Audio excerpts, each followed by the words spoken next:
कापशी गावामध्ये हे आमचं बेसिकली गाव आहे। या गावामध्ये पूर्णपणे एक निसर्गरम्य वातावरण आहे। या वातावरणात सर्व मुलं हे असे रोज सकाळी व्यायामाला येत असतात। हिवाळ्याच्या दिवसात म्हणा, आता जसं पाऊस संपला तर लोक परत मुलं व्यायामाला यायला लागले। तर हे महाराज आहेत, संतोष महाराज।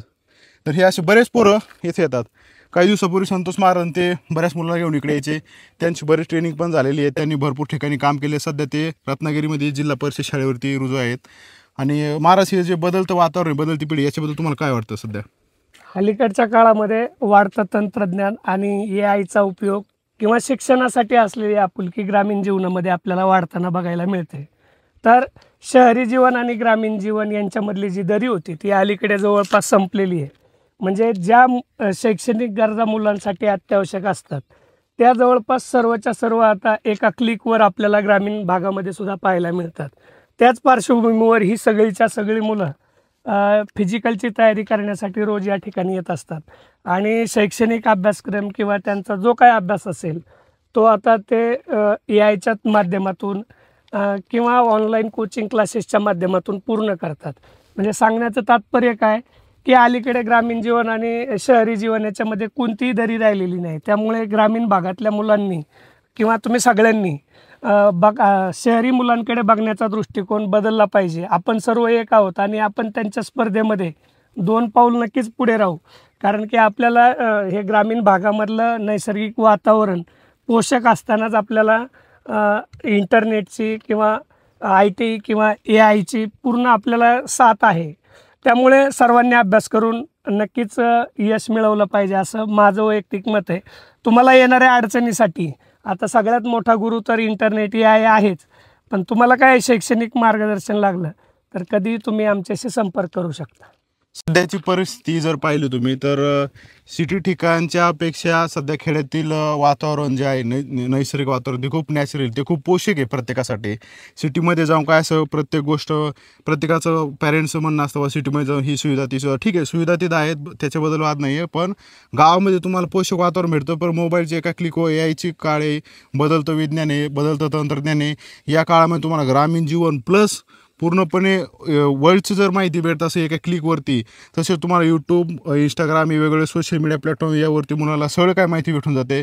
तर पोरांनी कसलंही स्वतःमध्ये एक न्यूनगंड पाळायचं नाही की आम्हाला ह्या गोष्टी जमत नाहीत, त्या गोष्टी आम्हाला जमत नाहीत, आम्ही हे करू शकत नाही, ते करू शकतो असं कोणती, किंवा सिटीतील लोक आमच्यापेक्षा जास्त कम्पीट करू शकतात असं काही नाही आहे।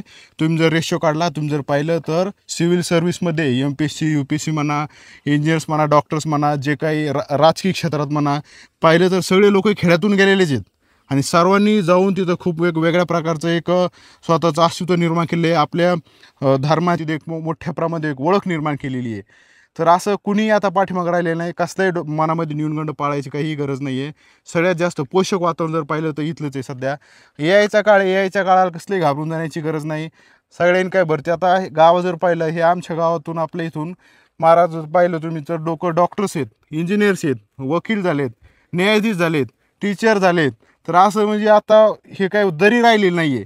पहिला काळ खूप वेगळा होता, पहिला विषय खूप वेगळा होता की लोकांना सिटीमध्ये जाऊन वाटायचं की ठीक आहे, म्हणजे एक न्यूनगंड मानत होता की आम्ही त्याच्यापेक्षा कुठेतरी कमी आहोत।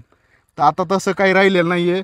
सर्वांनी स्वतःच्या मनामध्ये एक ठासलं पाहिजे की आम्ही कुठेही कमी नाहीत आणि मुलांना कसला घाबरायची गरज नाही। सिटीमध्ये जाऊनच राहायचं, खाणं पिणं रूम हे याची काही गरज राहिलेली नाही आहे।